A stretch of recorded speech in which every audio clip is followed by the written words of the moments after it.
How's it going, folks? And you're very welcome along to the Motorcycle Hour podcast, where we talk all things motorcycling. A quick shout out to our sponsors, Terence Healy Motorcycles Tullamore, your main Honda dealer for the Midlands. City Spares Motorcycling, Cherry Orchard Industrial Estate Dublin, your Honda and Suzuki agent. And motorcyclingtraining.ie, your one-stop shop for all your motorcycle training needs. Before we kick it off, we do want to give a reminder that this podcast is intended for audience of 18 years and older. So just remember this when deciding where and when you listen.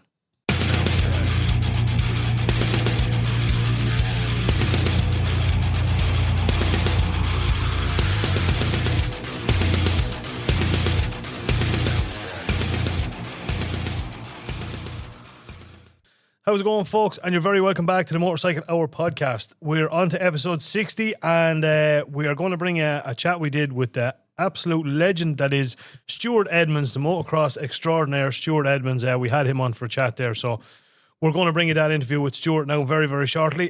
Before we kick it off, a bit of a roll call here. We've got the one and only Charlie Riley there sucking on an old Rotmans there or something. No, but it's What is not it? a Rotmans. Can you get Rotmans now? Is that still a thing? Jeez, Oh, I don't yeah. know. No, you Can can't. you? Yeah, Can you? Can you? Yeah. Can you get Sweet Afton?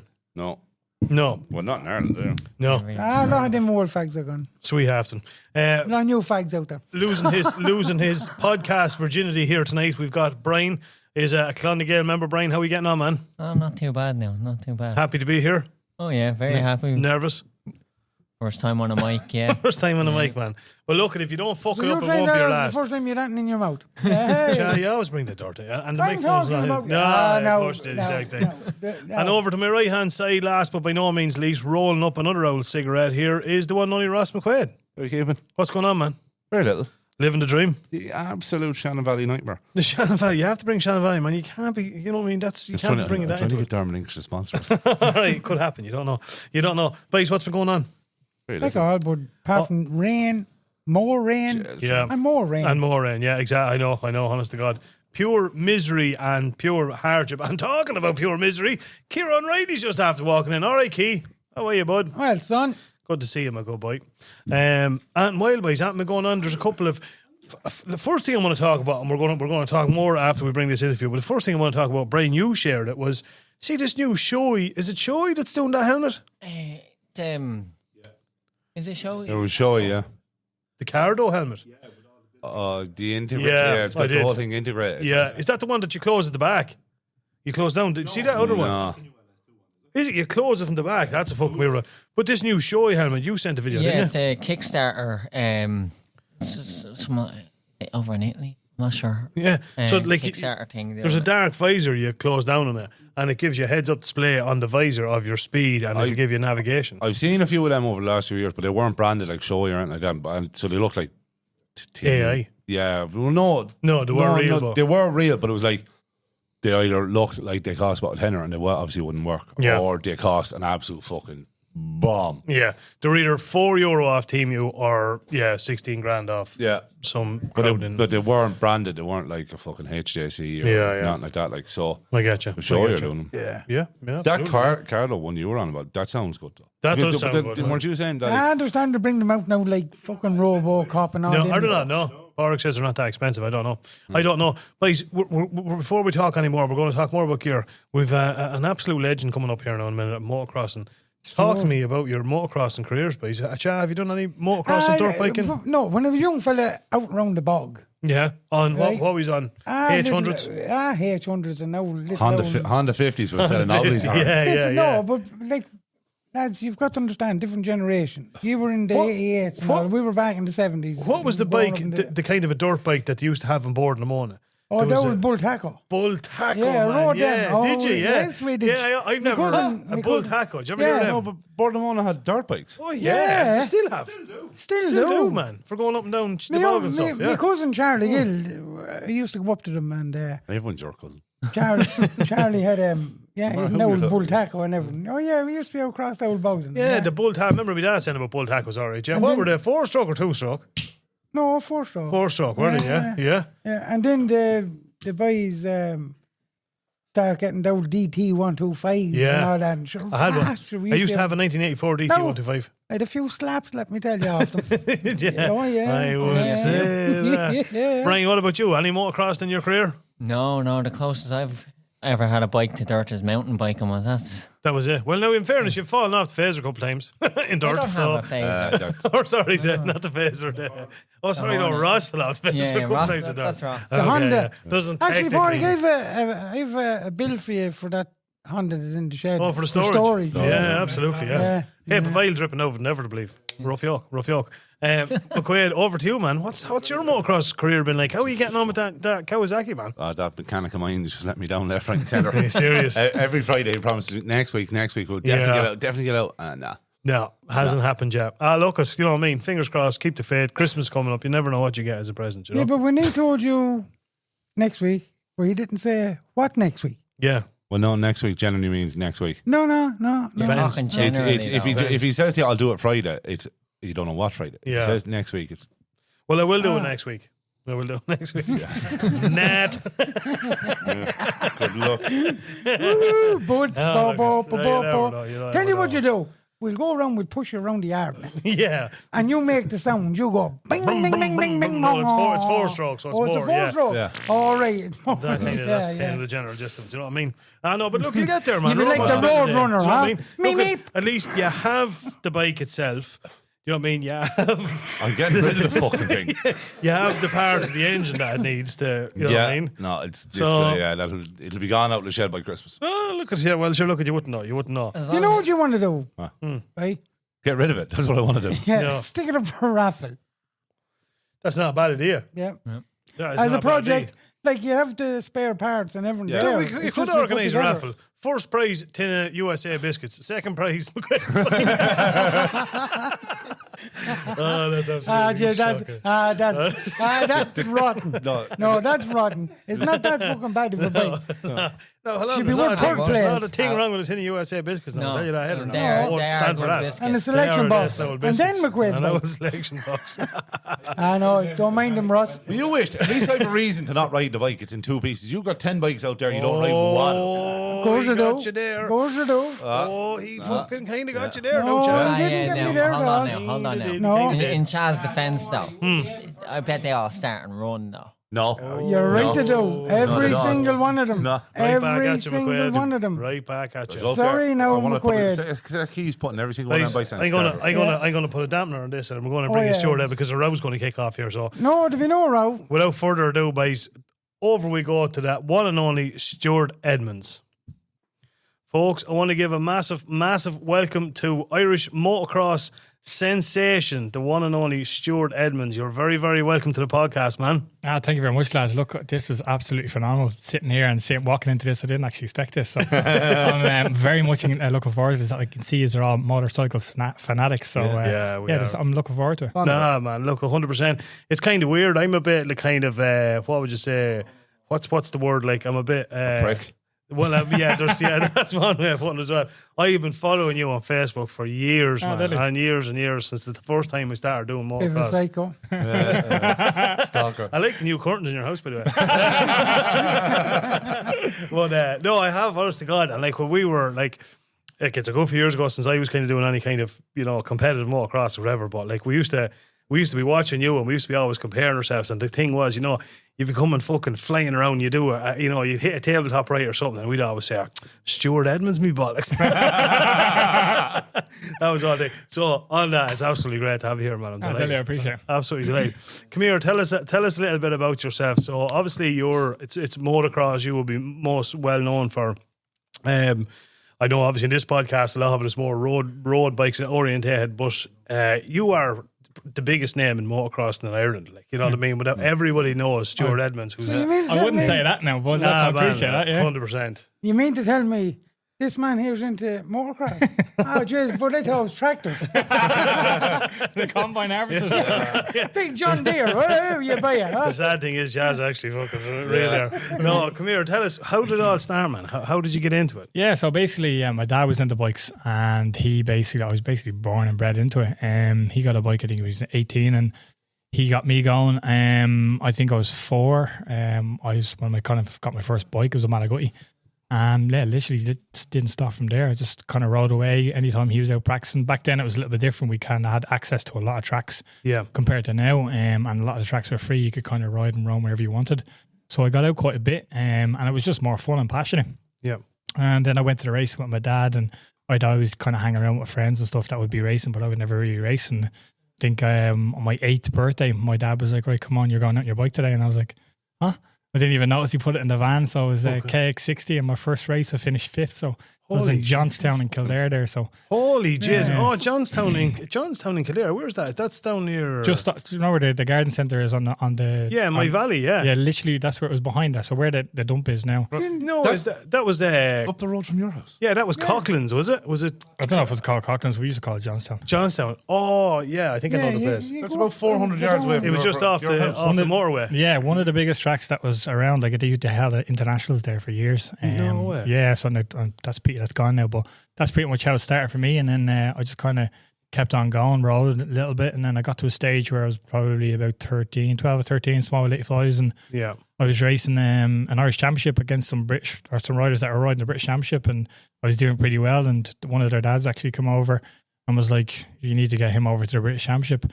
And I pretty much actually at the time, here's one for you now. So it would have been racing against Johnny Ray. So there would have been me, Johnny Ray, Robert Hamilton in that era, and then that's when my dad was like, right, we need to kind of get him to the British Championship. How are we going to do it? So my mum and dad, fair play to them, they put everything into getting me across to the British Championship. And, fair play. They sacrificed a lot. And my little brother, he sacrificed, and my little sister sacrificed as well, just to get me across. And I've had a phenomenal family back in with regards to my racing career, and still do. Yeah. They've been absolutely amazing for me, and that's kind of how it kind of got all going for me. And I learned to be passionate about a sport, and then I'm nearly 38 years of age now, and Jesus Christ, I love it. I absolutely love it. So, Same age as Cha. You're looking too, yeah. He's had a tough life, man. He's had a tough life. So yeah, that's pretty much how it happened with me, and it just I kind of got more into it and kind of became a bit more. I was just a professional with it, started showing results and stuff, and then I think I didn't really turn professional till about 22. Now, when I say turn professional, what's the definition of being a professional rider? Whether you're racing in professional races and getting paid money or not getting paid, I don't really know. But I was racing professional races and riding for Team Ireland in around that age. So I think 2008 was my first kind of Motocross of Nations racing for Team Ireland. Jesus Christ, man! It's some career, Papa. Like, I have to get going back to that. Like, your first ever race, you finished 5th. That's unbelievable, man. For your first ever race to finish the fucking race. The weird part about I still remember snippets of that actual race, which is very odd for me. No way. I can still remember kind of the day the track was, and I remember being in the race and people just kind of going past me, and I'm just like, not knowing where I was. And then I came in and my dad was like over the moon with me, and I'm like, oh, yeah. He goes, "Did you have fun?" And he was like, yeah. He goes, "You finished 5th." And I was like, oh, really? No way. I hadn't got a clue. So I think the bug was kind of bred into me. Just from kind of going and mingling at the track and watching everybody race and ride, and then I just became unbelievably passionate about the sport itself, not just motocross, like motorsport in general. Obviously, I've a love for all motorsports, and motocross is kind of where it's at for me. But anything with two wheels, I really, really enjoy watching and competing in as well. So yeah, for sure, man. Yeah, I mean, you're saying your dad motocrossing? Was he motocrossing? Yeah, he raced motocross, so he was an A rider there. A few years, but he kind of just raced in Ireland. He didn't really race abroad or anything like that. Okay, so he was kind of the expert level in Ireland, and he just raced a good while. Like, he raced until he's still racing up until like three or 4 years ago. But motocrosses, he kind of stopped about 5-10 years ago, maybe. Okay. But he still did a good bit of racing, and he still rides himself a little bit. Yeah, fucking hell, yeah. It's funny. Like, we've had a couple of big names, more than yourself, on the podcast from Rhys Irwin and little fun fact about Rhys. So I actually coached Rhys when he was motocross. No when way. When he was little, he was really, really young. Yeah. Are you serious, man? Such a nice family. It's amazing to see what he did. Like, fair play to him. Like, absolute legends, man. To do what they were doing there now, like, that couldn't happen to a nicer family. Yeah, honest to God, he just comes across as just the most genuine person. And you had no other grafters, they're all grafters, in fairness, But like, he was, kind of tells his story, how he got into it.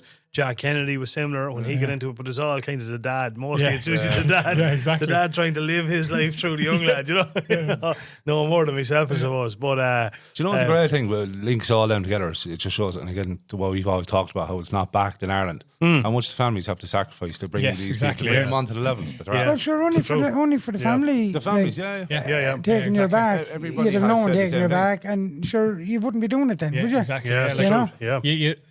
it's crazy because like I look at the sport now and it's actually coming back from the nations. We had a good chat about this at the Team Ireland this year. Just with the amount of other countries now have a lot more competitive riders coming abroad and racing the nations compared to how it has been like 10 years ago. Okay. Like there's a massive step up, and I think the biggest issue with this and us is because their government and their unions are able to put a lot more into the structure of the younger riders coming through. Yeah. Now, on like our access to tracks here is like so bad. Yeah. And like insurance, all that sort of stuff happening the way it's happening hasn't really helped us. And like over the years, I think there was a lot of corruption within our union, and then not being able to help the younger riders. Like when I look just on my own kind of experience, when I look back, like me coming up as a younger rider, like don't get me wrong, so many clubs in Ireland helped me, and so many people and sponsors and teams and businesses, Irish businesses helped me, and still do to this day help me and believe in what I'm doing, what I'm trying to achieve. But the union was always kind of the people that were like, we're kind of be there and thereabouts. Now they did help, but like I think when it comes to the likes of boxing, or when it comes to like GAA or anything else, there's there is a government back there, but I think they just chose to put the government back. But in it was always the way here. But I said it before and I say it again. It was always the way. The likes of our end of it that we're into, like the bike end of it. It was tough. It is tough. It is. The Like, next thing, as I say, every insurance company out there sees all us wearing skirts way up near the waist because they're going to shaft you. Yeah, It's as we said before, and people are probably sick of hearing me saying this in the podcast, but it goes back to that, and I say it again. That ad. No, you'll hear this ad coming up this time of year. Don't buy a motocross. Warning their parents, do not buy your kids. Like, that is fucking so frustrating, I was involved in was an RSA video, and it was actually about teaching the safety aspects of riding a motocross bike. So wear your helmet, like you'll still be able to find it on YouTube there somewhere. About you're wearing your helmet, wearing the right equipment, having the right bike, and using the right facility in order to ride your bike in the safe area. And it sent a message across like that is like, okay, if you have a bike, or if you get your son or daughter a bike for Christmas, this is the things you need to do. Bring them to a motocross track. Make sure they wear the right helmet, right safety equipment. It was the right end of things. And they've done another similar video up the north in the UK, and it's aiming to kind of aim people that are buying bikes and stuff like that for Christmas time to like, look, use your head, like protect their head, protect their body, bring them to an area that's safe for them to ride. Absolutely. Not like don't buy a bike. Bikes are dangerous. Like, exactly. It's like, just a blanket thing. Imagine the GAA putting an advert out. Don't go to GAA. You have a heart attack on the track. On the field. GAA makes you have heart attacks. To be blue murder about. But everyone understand the way they always come about it. Bikes are dangerous. Bikes are not dangerous. But cars are dangerous. Buses, lorries, push bikes. Everything's dangerous, right?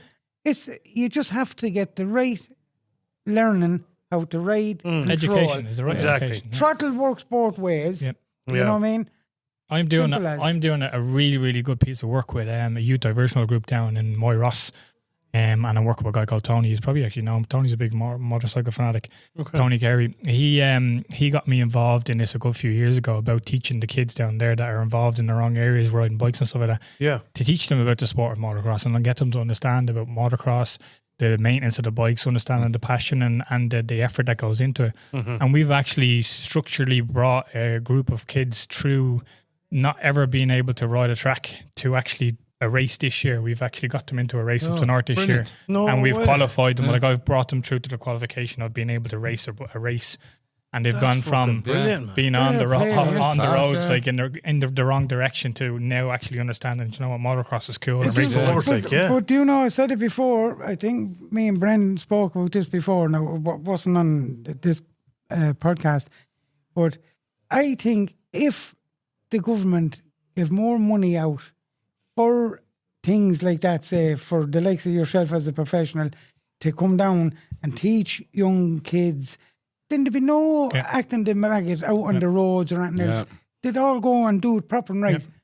If the government put in a bit of money for funding, like a track and stuff like that and insurance, I'm going to tell you, there'd be very little diggery-do out there. It'd be all good kids. Well, exactly. It'd be all good kids. Exactly. Like I was involved in a meeting a good few years ago about I don't even know how I got invited to this meeting, but it was a big meeting. There was a lot of sheriffs got to do with the Gardaí, there was TDs, there was RSA officials, and there was quite a few it was a big table of big people. And I was sitting there going, what am I doing here? Like, how am I here? Like, but I just kept hearing a lot of them saying like, people that are riding scramblers are bad kids, they're drug orientated, they're this, that and the other. And they were talking about how to bring legislation in to be able to take the bikes. Now, I completely understand there's a lot of people out there that are bad for the sport and they're not actually genuinely wanting to ride their bikes, but there is probably 50% of them in those areas that they were talking about that just want to ride their bikes and they're riding them up in the fields and they just want to have a bit of crack. Yeah. And I remember the one thing that stuck in my head was they were talking about getting rid of it, getting this legislation in to get rid of it, and people are getting killed, and we can't have any more people getting killed off these bikes and blah blah blah. And I just put a question to them, and I said, "Look, guys, I'm a coach. I'm involved in motocross, and if a kid gets knocked down on a road in an estate or in an area, and it happens twice, and he's playing football, what do? You provide them with a pitch, and they're like, yeah. I goes, what's the difference between our sport and football? Like if there's like 20 kids being killed on a road or in an area, why can't you give them an area to ride their bikes up and down, which designates them to stay on that area? And I can guarantee it, and 90% of the problem will actually reduce because they've got somewhere to ride. Now, don't get me wrong, you're still going to have your handful of people that are going to ride in and out of town. But a lot of them that were having the issues just riding in the fields and the parks, so there's just people that want to ride their bike, really. And like, it must be unbelievably frustrating. Like that course, you were saying that working in down in my Ross, like that's that's the first I've heard it. That's fantastic. That's a fantastic initiative, and it's the way you want to go. It is the way you want to go. But like Limerick, there was so many top class motocross facilities around between Limerick, Cork, all around there, and have to go the whole way up the north. It's gone now. It's madness, like, you know what I mean? Like, I'm a professional rider, right? So I race professionally. This year is probably the hardest year, maybe this year and last year, for me to actually prepare professionally to go racing. Because I have now, luckily there's a place in there, Derry's there, around by Shea. Absolutely phenomenal track. Like, I love that track. Only for that I would have nothing really. Like, I have that place to go to.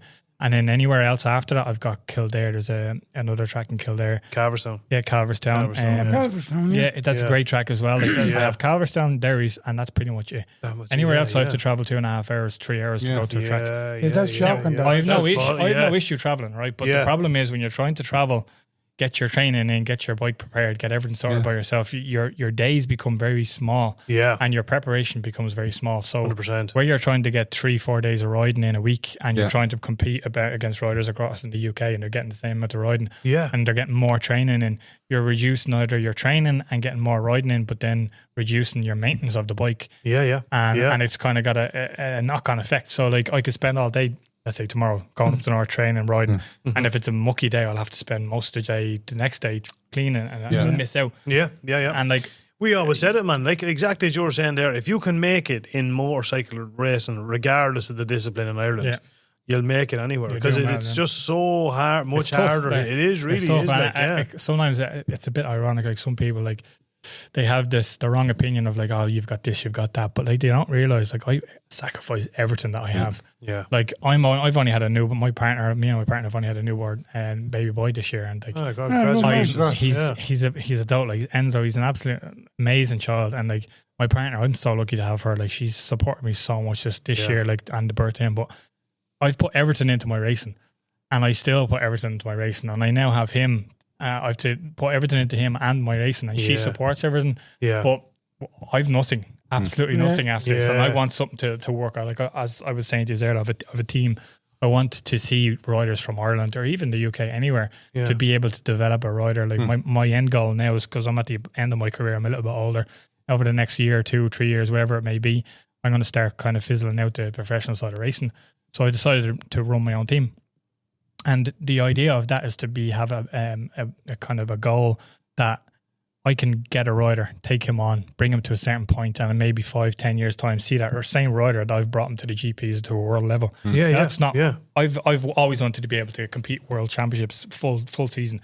Never got an opportunity. I was only able to do it around here and around there. And that was mainly down to funding. And like I had a few missed opportunities, but like I was still able to compete at the GPs, earn world championship points, and still be able to ride for Team Ireland. So like all my goals are kind of ticked off. Now I've got there's no stepping stone for any of our riders. No. So I want to be able to create a stepping stone where I was like, everyone's going to go, look, so and so went to Seeker Racing, and 3 years time he was a British champion, or he was the top British team, or he was 5 years time he was racing GPs competitively on a Grand Prix team, or even I could actually lift myself up to a GP standard of a team and have such a big team where I have a satellite team in the UK, satellite team in Ireland, and one in Europe. That could happen. That could happen. My end goal is to be able to go, I've brought him or her from here to here. We have that stepping stone. And like that's something I never had when I was younger, and I don't think it's ever actually happened in Ireland. No. Like there's a lot of teams that have happened in the UK.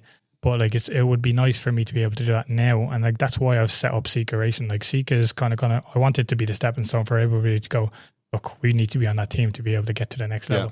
Because it is so hard. You need your back, and as well. That's where that's where the support. I'm joking to say that's where I don't give a shit. The Irish government and all should be stepping in and saying, listen, here, this is what Britain is doing.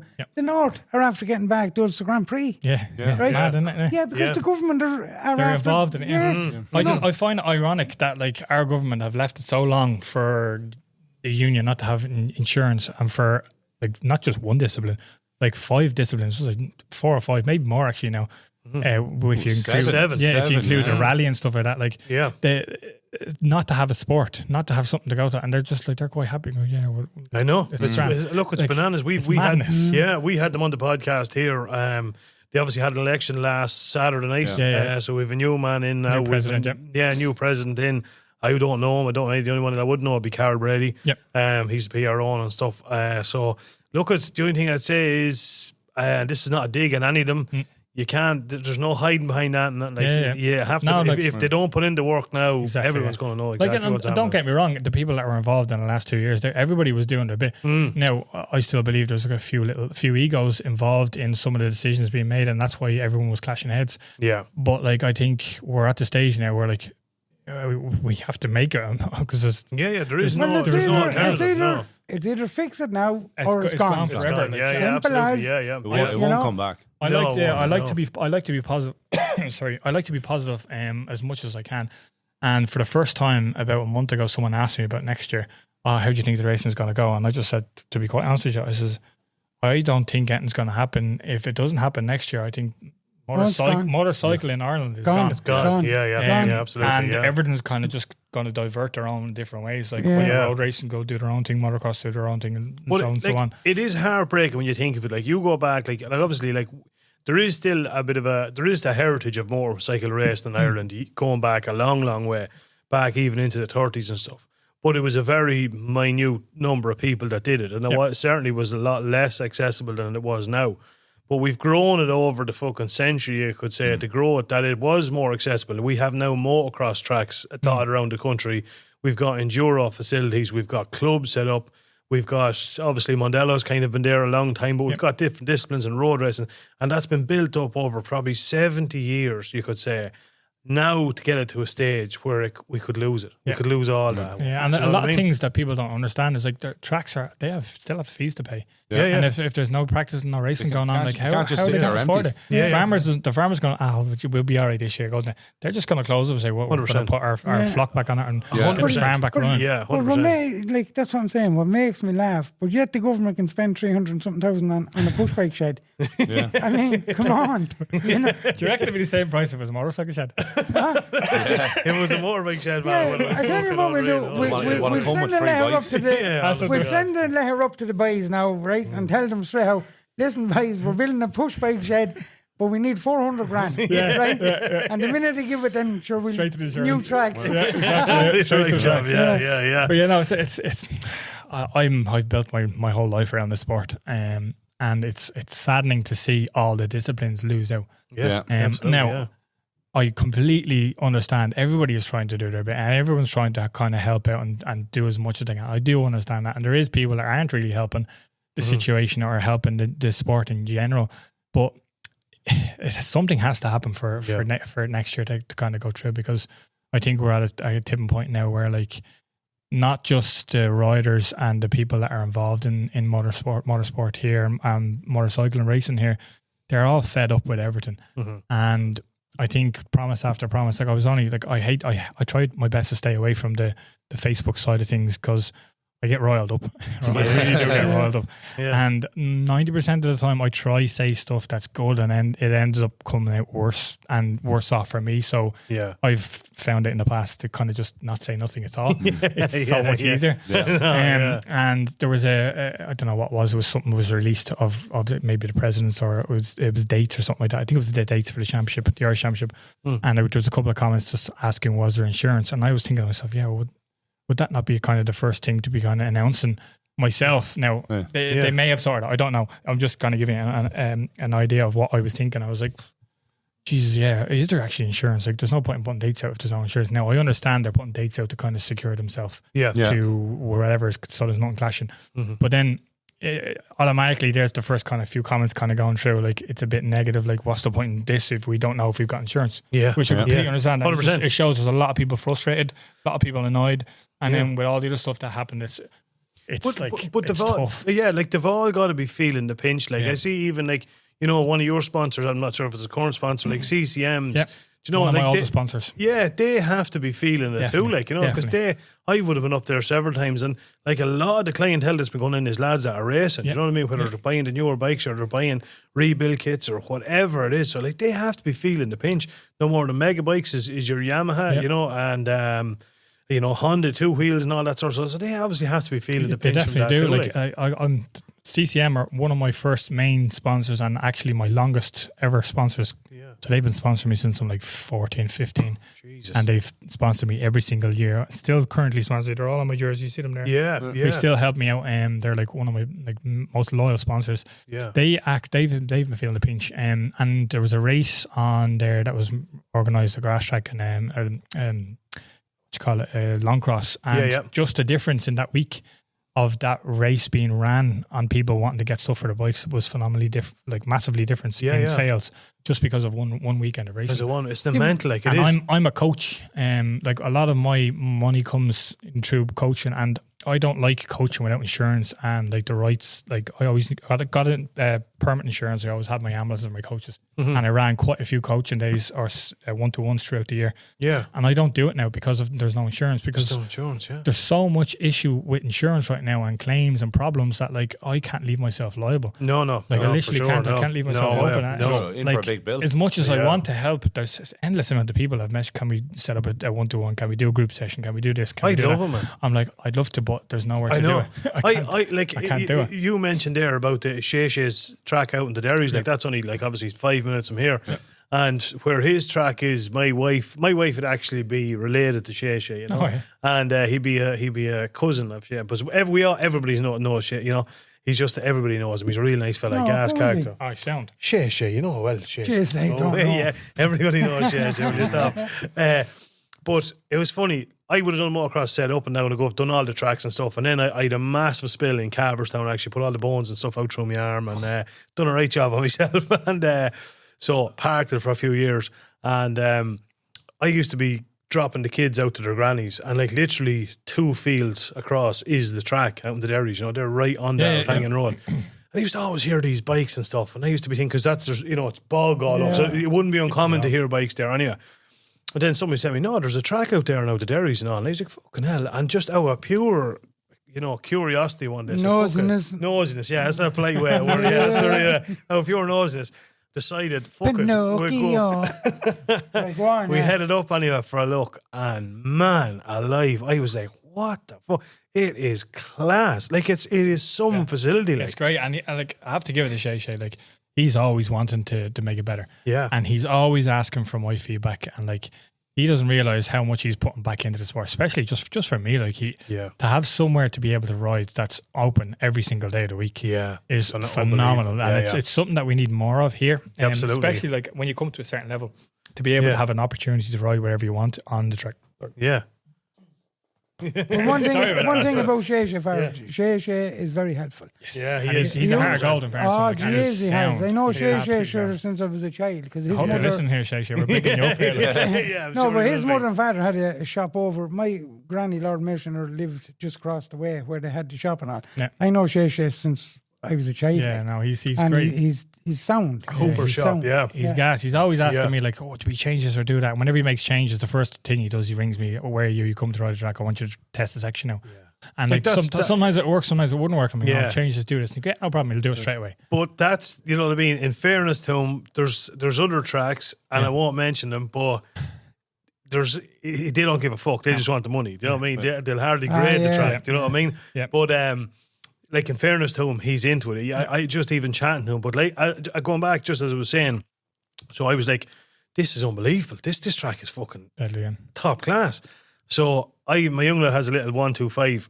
So he's only 10. So I was like, of course, I was like, fuck it, I'm going to bite the bullet. So I bought 0F450 anyway, or 450 2011 one.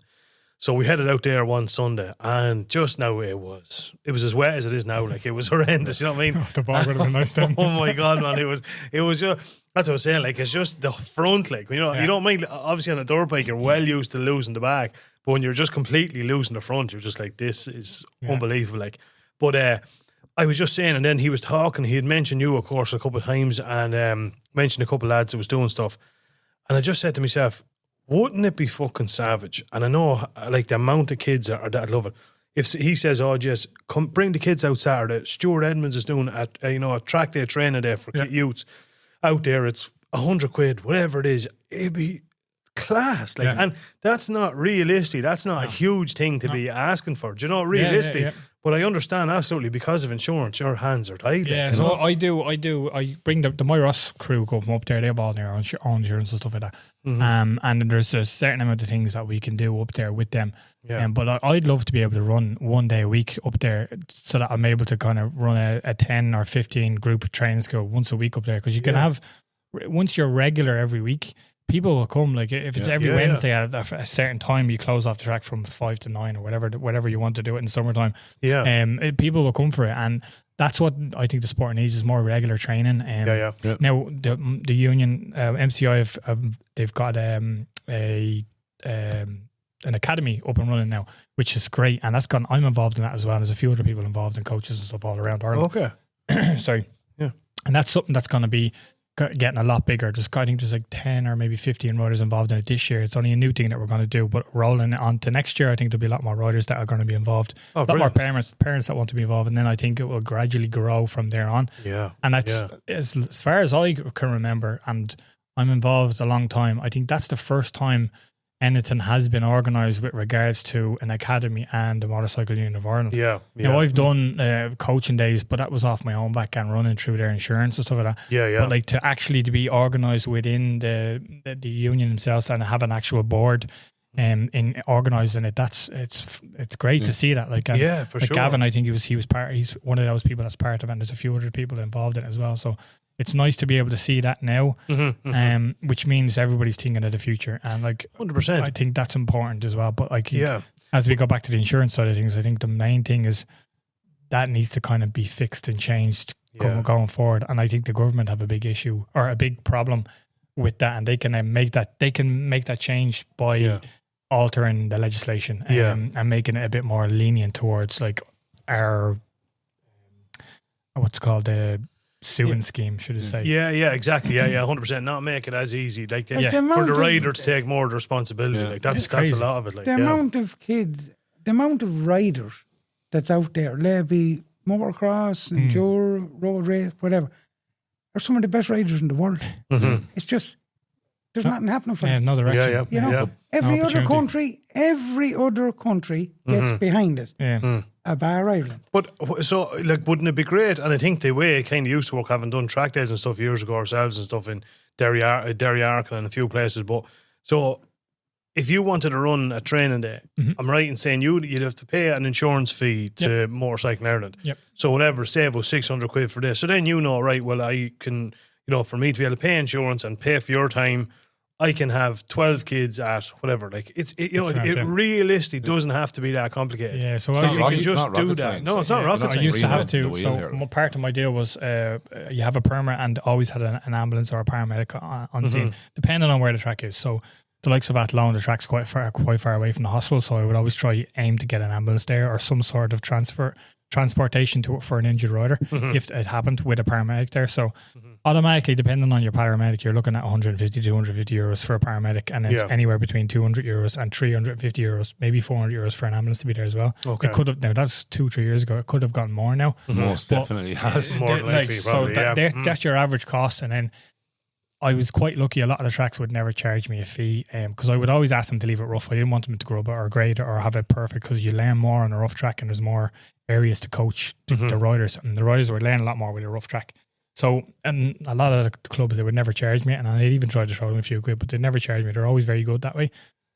So your cost alone, would you'd be up around the grand area straight away. So you'd have to kind of bring in maybe 10 to 15 riders in order to get something out of it for yourself. Of course. Which is, it's all doable now, but I think the biggest issue with some people would run in training schools without insurance, without ambulances, and then it would have a knock-on effect. Then there'd be nothing there, and if someone got injured and something happened, and it was just a knock-on effect. But a lot of people also took the piss as well. I remember going to or getting involved in a case about a rider suing another rider for being down on the track. And the track being dangerous, it was crazy, and the track got closed. Yeah, I'm not even going to mention the track, but that's how bad that area got. And then, for sure. I don't think it's just based around motocross. I think it's just based in insurance in general and accidents. Claim mentality has just gone through the roof. Where I think someone said to me the other week, the UK, I think they have a maximum claim fee of 6,000 no matter what happens in a car crash. Great job. Yeah, with us, I think it's different. I think we can claim up to 200,000. Sky's the fucking limit, That's the reason our insurance, like in England, the insurance difference. It's capped. It's capped. Yeah, that's it. I think. Like here, in England, if you break your arm, I think in a car crash, I think it's $2,500. Yeah. Over here, you could get 50. Yeah. That's for sure. I think that's our issue on it. It is. It's mental. But it's bullshit. Like, you know what I mean? They should cap it on. Like, I think with regards to sports, I think there should be some sort of cap, no matter what. If there's a signed form of this can take your life, and if someone, no matter what it is, if someone goes and they're at a motocross meeting and they try to sue, and the judge, it just says, did he sign the form? Then they say, yeah, that'll never get to court. Just a waiver. Waive it straight away. But somehow it gets to court. That's what I'm saying. Like every it's certainly when I was doing it, every track you went to, you would have to sign a waiver. The waiver, So then you're kind of going, well, what the fuck am I supposed to signing the waiver then if lads can still do it, you know? We used to have to pay, I never done like a full season round, but we used to pay like the 1 day license fee or whatever. We used to pay that, and then you'd rent your transponder and all that sort of stuff. But it was brilliant, man. Like, and again, you'd have the paramedic there, you'd have an ambulance there. All that stuff was done, and then your fees paid, obviously their insurance through MCI at the time, and then there was a few bob to be made for the clubs, and it was brilliant. It was just brilliant, and it wasn't. And that was one thing about motocross. I've done a few track days in Mondale. Like track day in Mondale was like, which is brilliant. It's class. But it was like 160 quid. Track day in a lot of motocross tracks is maybe 40 quid. Do you know what I mean? Yeah. Well, like flavour of petrol. The motocross is now getting up like that. Like, and what always kind of baffled me a little bit is like, we're in Europe, okay? So you go to Europe, you can get the majority of your tracks, you get €15 and you ride all day. All day. And you can ride as much as you want, as long as you want. If you want to do 2-hour session, you can do 2-hour session. Yeah. It's 15 and you might get some places will be 30 quid. Holy shit. That's probably 30 to €35. Yeah. And then in the UK, you'll have private hires, they'll be £50 maybe. Okay. And like we got to the point here now where it's like €50, I think, for practice now. And you still had to have an entrance license, which I completely understand. Like, fine, you have to have some sort of like connection with people that ride tracks now and having some sort of idea of how a track works. Like it was a bit ridiculous there for a while. Like anyone can come ride the track. I think you should have an idea what a yellow flag is. Like, say you've never had a bike before, you've never rode a right, and you bought a bike, and one of them says, "Come to the track and ride with us." You're going in whatever group you want. You don't know if it's A, B, or C. You don't know who you're out with. What a yellow flag is. Oh fuck! That yellow flag means go faster. Go faster. Red. What's that mean? Like? Oh, red! You're really in the red line. Keep her lip bud. A lad waving the yellow flag and go, "Jeez, Kilkenny must be playing today." So like having that sort of entrance license is a step forward as well, which is good. Even though the insurance thing, we're kind of bashing it a little bit here. Like it's negative. Yes, the insurance has been shit. We haven't rode a lot of times. We've had no racing on. It's actually kind of in a way turned things around and made things better as well in other ways. So I think I've been trying to be a bit positive now. Like if we have this insurance sorted, and I think it has. I don't know. Reading between the lines, it seems like it is, which is great. I think now it'll kind of add a bit more positivity and a bit more structured kind of towards all racing in general in motorcycles. Maybe it'll be held more preciously. What do we say? Everybody's phone's on silent. You shout at everybody. Your phone on silent. Yeah, every week. Every fucking... turn the fucking thing on silent, will you? Jesus Christ almighty. But maybe, it'll be held as a bit more of a precious item now. Yes. You know what I mean? That we need to, at all costs, keep this... We have it back, don't let it go. Exactly. That happened a little bit last year as well, but I think a lot of things happened too last year, but I think it'll be a bit better now this year. The only thing I'm a little bit worried about is we've a generation of riders, especially youth riders now, that have possibly just jumped ship to another sport. For sure. And which is understandable. If the option for them to ride bikes wasn't there, why would they keep that bike for a year? A lot of the parents have sold their bikes, and I'd like to think that a lot of them riders are still going to come back. But I think as far as I can see, and a lot of riders that I've seen now they're all gone to mountain biking, which is phenomenal. It's great for mountain biking. Yeah. But I think we're not going to have a lot of riders at my age doing what I'm doing. There'll be a gap there. When it comes to 20 years' time. I think there's going to be a massive gap, and I'd really hope that we can kind of somehow make that gap small again and get introduce the riders back into the sport. Absolutely. And get a youth generation going again. Absolutely. And the interest for youth riders to go again. Again, that's where my kind of interest is now, is the youth riders and getting them up and going with the team. And that's the only thing I'm really worried about, is having a generational gap in somewhere along the line of the motocross. But it is bound to happen. Realistically, if you have an area of 4 years there, like every year is an extra, another generation. So if you have a gap essentially for 3 or 4 years, remember we had COVID in amongst all this stuff as well. Crazy, you know what I mean? Which you do forget about that as well. Honest to fuck. Like, so the past 4, 5, 6 years has been fairly shit. Let go 5 kilometers right past your house. That was an interesting one. I remember getting stopped by the guards. I was out training. And I got stopped by the guards, and I was literally, you could see my house where I was on the mountain. Yeah. And the guard stopped me. He said, "Where are you going?" I'm going training. Like I race bikes professionally. I have to train. And it's COVID. You're not allowed 5 kilometers out your house. I goes, "I can see my house. It's right there." And he's like, "Don't care. Go home." And I'm like, "What? I'm on my own. Like I'm literally just doing a loop here, and that's all I'm doing." Man. I was doing a small loop. I think the loop was about 2 kilometers long. Yeah. But I was like doing it 10 times. I was just constantly going in the exact same loop. And I think he must have seen me the first time round, and then come up the next time round. I was like, "Where are you going?" It took him 7 loops to catch you. I wish. Yeah, but that was the opposite direction.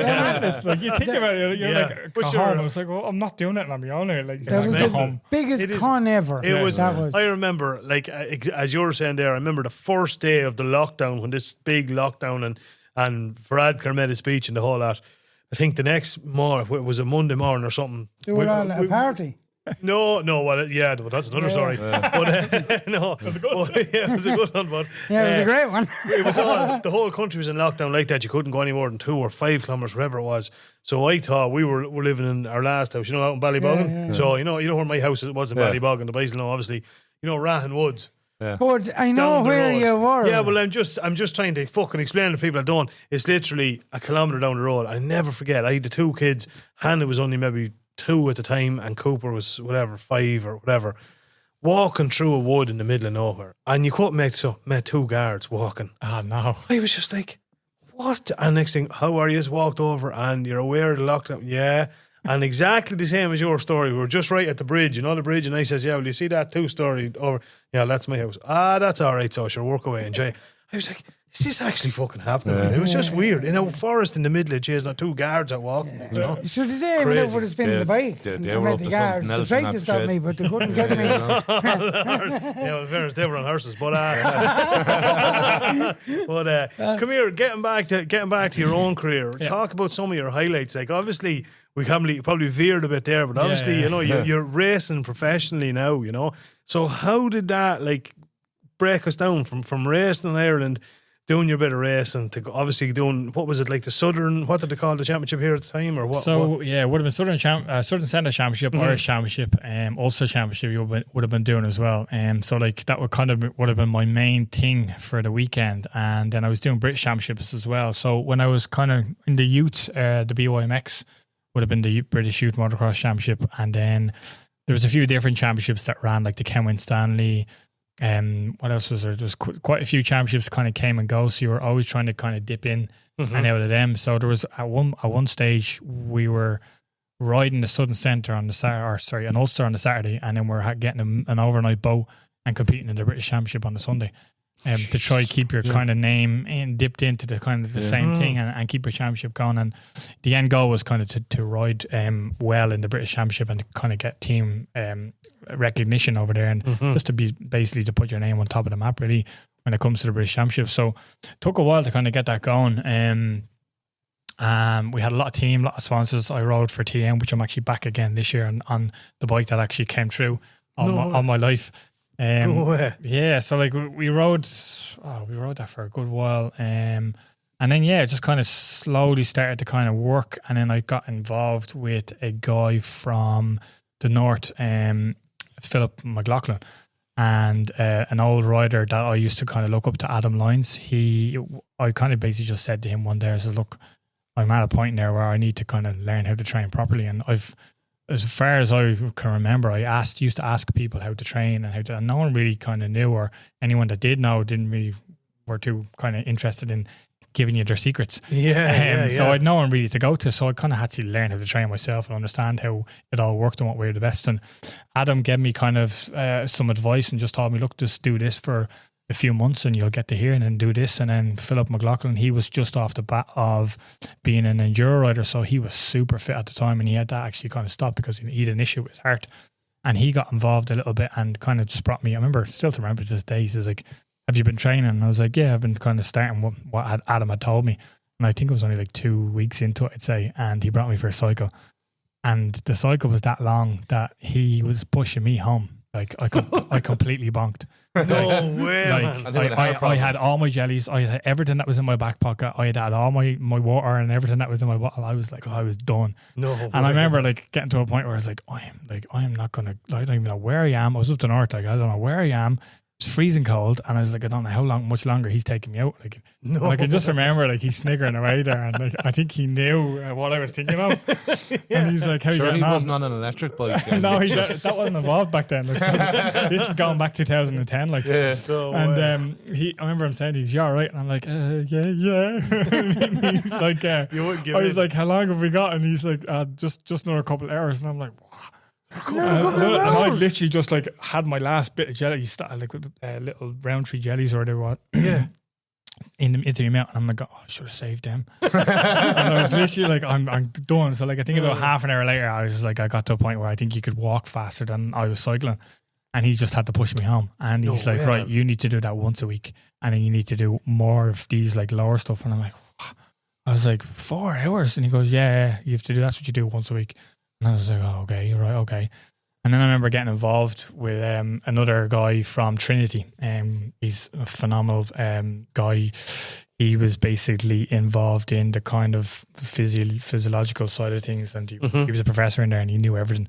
And his famous saying was, do as I say, not as I do. He smoked, and it didn't look like he ever ate anything healthy in his life. So I got involved with him as well. And so from the winter 2010 to the first round in 2011, I think I came out into the first race I was 5th or something, or 6th in around that, and I held it very comfortably. I remember going around it going, geez, when is someone going to pass me here? Because I'd gone from being maybe 15th in the championship the year before, and in around that, but like riding really, really hard for 15th place, and I was sitting like 5th or 6th, kind of going, yeah, this is easy. What's happening here? And I couldn't figure it out, and that was kind of the jump for me when I basically transitioned from, I wouldn't say a professional rider, but more so an Irish championship rider. So I won the Irish Championship in 2009. And then I transitioned from that to being a bit of a competitor into the British Championship, the MX2 class. In 2011, and then I had a phenomenal year in 2011, and we had some ups and downs, and then I got an offer from Taiko Suzuki coming into the 2012 season. Okay. And the manager at the time was Adam Lyons. And then Philip Neal, he was obviously the main guy for the thing, and we were riding for Suzuki GB that year. And that's kind of how it all kind of really kicked off for me. But like, you know, as I think I even said it on the last podcast when I was talking to Rhys Irwin, people don't probably realise the stepping stone to go from, and this is in no way, shape, or thrown, because the talent we have and lads riding the Southern Centre and the Irish Championship are phenomenal riders. Then you go to the British Championship, and it's just a whole other level. Like I gave the example, like, as I said, like we went up years ago, and it was around the British Championship was in Desert Martin, and I went up there and was just like, oh my God, man, these boys are. So for you to actually progress to be competitive at that level, that is a massive step. Yeah, but see, Brendan, you're after saying it again. But see, you've got to understand. Myself and himself were after talking about it. Are you, Cha? Britain and England and all them they've all better sponsor. I know that, right? No, sure, I know that, Yeah, and that's why they're another level. Oh, I know, 100%. Us guys here have to fight. Make do what we have. Exactly. No, 100%. You know, but that's what I'm saying. Just you look the at point. us on the roads, right? You go to Europe and all, roads are fabulous. That's why the Irish boys are classed as some of the best road racers in the world. So look at what we're riding on. Bumps and hollows. Like you're more times with the fucking front wheel up in the air than you're on two wheel. And then the blue boys are stopping you to someone for wheeling.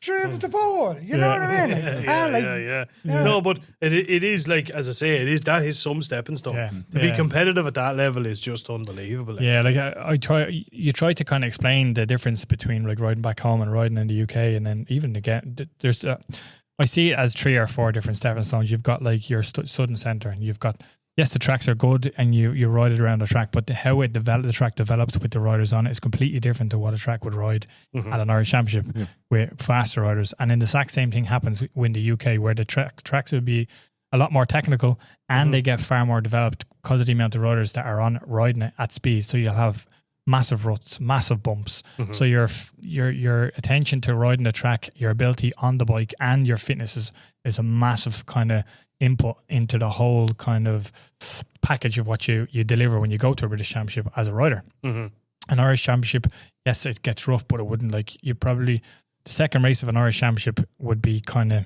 your 4th lap of your qualification in a British Championship. So the difference in like your line choices and all that sort of stuff depend on the track. The change in track. The change in the track and stuff. So like a lot, I always feel a lot of riders that would be fast back home, and then they can't transition to the UK is mainly just because the tracks get more technical, they get harder to ride, and you have to be a lot fitter. But like it happens all the time. You have riders come from the UK and you come back to Ireland, to the Irish tracks, and the time on the tracks between riders would be a lot closer, and then you go to the British Championship, they'd lap you. And you're like, there's a massive jump in tracks. Jump. And then, like, for sure. I always, still now, from a young age, the bigger the track, the bigger the event, the faster I would go. A Southern Centre, I would be like the worst version of me. And then the Irish Championship, I'd be a better version of me, but not my best version. And then the British Championship, I would be a good version of me. But when you go to a World Championship or a Nations, somewhere I would find an extra second or 2 seconds. I don't know how I do it, but I would always kind of be up there. And I remember like one of the days... Is that because you're Irish? Probably, probably. I remember one of the sponsors says to me, he's like, last week there was a British Championship and you were 5 seconds off Tommy Cyril.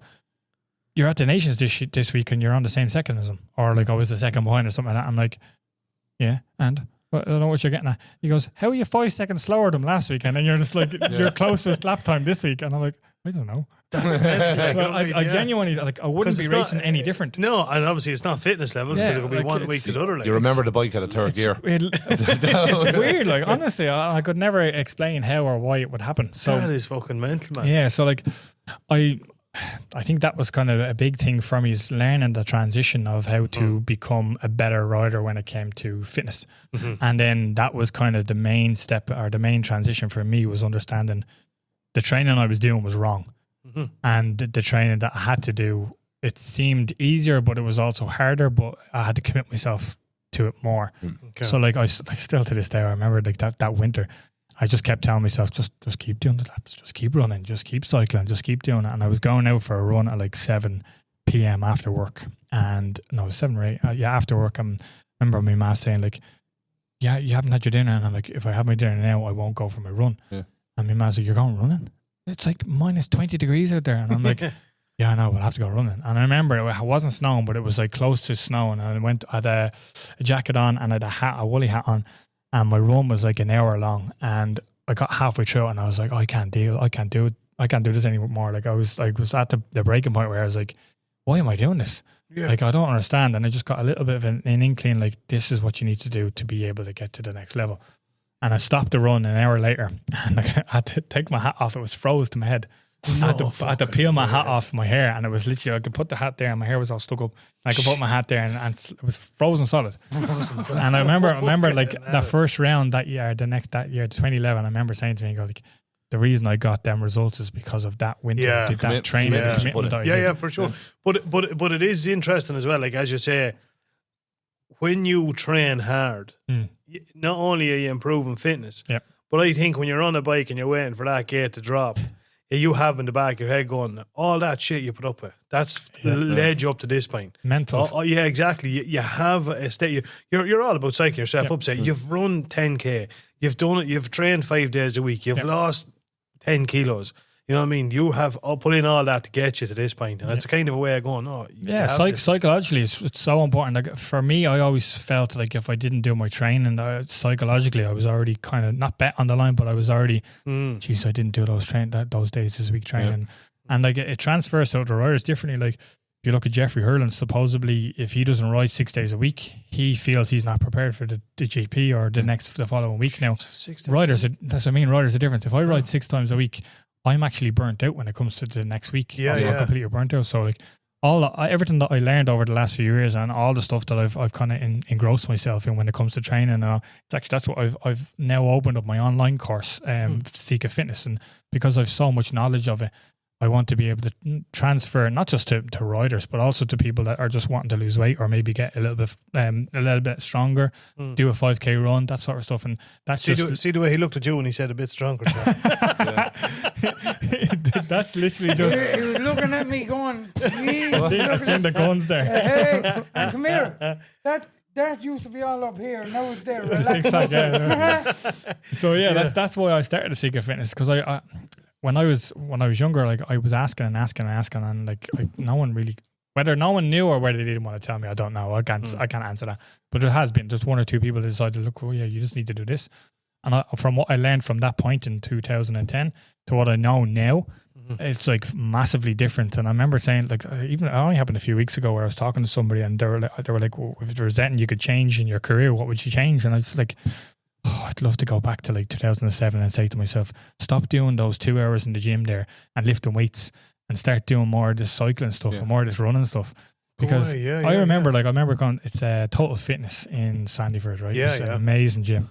And I remember saying to myself when I first signed up there, I was like, right, if I do every single machine in the gym and I did at least 5 or 6 reps in every single machine and I did like a little 15-20 minute run, I'm going to be fit as anything. I'm going to be the fittest man alive. Like, I remember saying this. Yeah. So I did that for like, I don't know, 6 weeks solid. I remember going to the gym after work and coming home at 12 at night and trying to get up at like 6 in the morning and go to the gym before school. And I was like, what was I doing? Who do I think I was? And I get to the race in the weekend. I mean, I'd be on the way to the UK and Dad's always like, why are you always sleeping? I goes, I don't know. It's I'll be burning myself out. Like, burning myself out. And I get to the race and I'm like half asleep on the line and I'm just barely making the cut and the results. Like, so if I could do it and I could go back to myself and say, stop doing all that and start doing a little bit of this. But like, it's like getting when you're older, like you want to put your head on the younger shoulders. You can't do it, isn't it? And I could never understand that, like that saying. I'm like, what do you mean by that? And now that I'm a bit older, I understand that. Like, So talk us through Seeker Fitness then. How does that work? Or what way is that involved? So it's an online basically app that I'm gonna be coaching people through the app with whether they want to learn how to train, get lighter, lose fat, put on muscle. Doesn't matter whether it be racing. Like I've actually trained a rower there up until a couple of months ago, helped him change his own physique and his own fitness and stuff like that. So I'm not just tied into motocross. My ideal world would be trying to hit more of a normal array of people where they just want to kind of just get into fitness themselves. And the reason I wanted to have it online is so that I've access, no matter where I am in the world or what I'm doing, I've access to people and I'm still able to, they can rely on me. The difference between me and a PT is I'm not there personally, but sometimes a PT, when you're off doing your 6 weeks course or whatever, and the PT's gone on holidays, you've no access to the PT, so you've no contact, you've just got text messaging. So I wanted to be able to have some sort of transition where I can go, do you know what? This is what you need to do. If you have a problem, just message me through the app and I'd still be here. I can show you detailed videos. I can alter your training regime if it's not working for you. If you haven't got access to certain gym equipment, I can alter it there and then for you and change it and you can continue on. So the idea of that is just to build something and have an array of clients so that eventually that I'll be able to just kind of fizzle out and keep that Seeker Fitness thing going as like my own thing, no matter where I am, and then still have the racing team. The racing team. It's a great idea. It is a great idea. You know, I think branching out as well. Like, no, it is absolutely, because like to be fair, like I know there's like obviously we spoke about the gyms and stuff like that. But I don't know what, there's a bit of interference going there. Yeah, something, it could be the phone or something like that. Chad, where's your phone? Is your phone like there now, is it? No, it could be alright. It'll sort itself on here. But like as we do, it's probably you. It's probably me. But as we do say, like there's obviously it could be that charger. That's what it is. Like. That is the technical fucking Why did the phones come into it? No, man. I don't know. Remember the old thing on the radio when your phone rang. Did it on the radio, That's showing my age there now. That reminds me of years ago. That was like the dial-up. Do you remember the dial-up fucking does any of you remember the film Silver Dream Racer? No. David Essex. None of you remember that? Nope. It was in black and white, was it? Was it a silent film? Fucking legend. It was one of those things. What was it about, Racer? Laurel and Hardy were in it. Go on. It's a film to watch. Very good. Silver Dream Racer. But it came out in the 80s. David Essex. He was a singer. Came out in the 80s. We were all born in the late 80s. I don't give a shit. I was born in 88. Same as me. Were you? Yeah, 88, man. Yeah. Oh, Jesus, here we are, little old wet-nosed kids. But I remember anyway, me and Tony that's in the club as well, when that film came out, oh jeez, we watched it a couple of times. But I went to bed that night and I was dreaming about fucking racing. And I was winning the race and my dad woke me up. Oh, definitely a fucking dream then. So I don't even know whether I won it or not. You know what I mean? There's nothing worse. Jesus, I was cunty. And all day I kept thinking, on A work, I kept saying, Because I had it. Did I fucking win it? Did I win it or what? Okay, then. But no, like as I say, like so the gym obviously, like definitely, I'd say from like the outside looking in, fitness has taken a massive increase in people. Probably a lot of it's through social media. A lot of it's got to do with people just genuinely want to take better care of themselves. But like I find, like personally with myself, if I leave the house at 6 o'clock or 7 o'clock in the morning. You work all day, you get home, you look after kids, whatever the crack is. I be out in the garage working in the evenings, you know what I mean? The morning, if you don't get home till probably 8 o'clock at night, depending on where you are Give in us Dublin. the violin here. No, depending on when you used to work fucking years ago. But do you know what I mean? Like, it is hard, and then especially if you like live out, rural where we do, the last thing you want to do is come home, try and get dinner, get kids to bed, jump into the car, drive 20 minutes to the gym, to go in and do a workout, to drive home. Do you know what I mean? Whereas, like, what you're saying is an idea. Like if you can get some standard enough equipment and just know certain ways to do it, that was my push bike, Brendan. Push bike. Yeah, well, that's my main thing. Like as you said, like, the social media side of things as well. That's kind of blown up. But like, there's a lot of there's a lot of fitness fanatics that are great at showing you about doing some things, but they don't actually really know a lot about it. Now, I don't like to be going into things technically and all mumbo jumbo, knowing all the secret words and stuff, because I've learned through other people and learning with my own mistakes. So I'm a big man on technique and understanding how to do things correctly. Mm-hmm. And that was one of my main things is I don't want to sell a service that's bullshit. Mm-hmm. And like, forgive my French about that, but like I want to be able to show them that if I can tell you it works, and if I don't understand or I don't know anything, I'll be able to say, look, I don't know about this, but I'll look into it for you. Mm-hmm. I don't want to sell something that's like just lies. And that's like a biggest issue for me at the minute is kind of promoting the brand, because a lot of people are buying into the online courses or the personal coaches where they have a picture of a person from 6 weeks out where they've got a big, huge fella or girl, and then 6 weeks later they've got a tiny little skinny. Yeah, that's physique. bullshit. Okay, so liposuction. I Hoover up the arse. I can't sell that, right? So like, there's a few clients that I have, but they're not comfortable with me selling their before and after photo. Which is completely fine. I completely understand that. So if you're a new company or you're a new business and you're like, God, this is what I can do, they're like, okay, who have you trained? You're kind of going, well, I have a few clients, but I can't really show you. It's hard to sell that, right? Which I understand, because it's so personal, like it's so personal, which is completely fine. It's all image as well. But that's where a lot of people are kind of they're drawn into that lie, where there's a lot of let's say a lot of coaches, but not all of them, but a lot of the fitness things are they're showing you one thing, but they're not actually kind of proving it or putting their proof in the pudding. And I don't want to sell something that's a lie for me, and I want to be able to help people, genuinely help them, and like just say to them, look, it's not going to take 6 weeks. It's going to take 8, maybe 12. It could take half a year if you want to get to a physique that you want. And I'm going to be honest with you.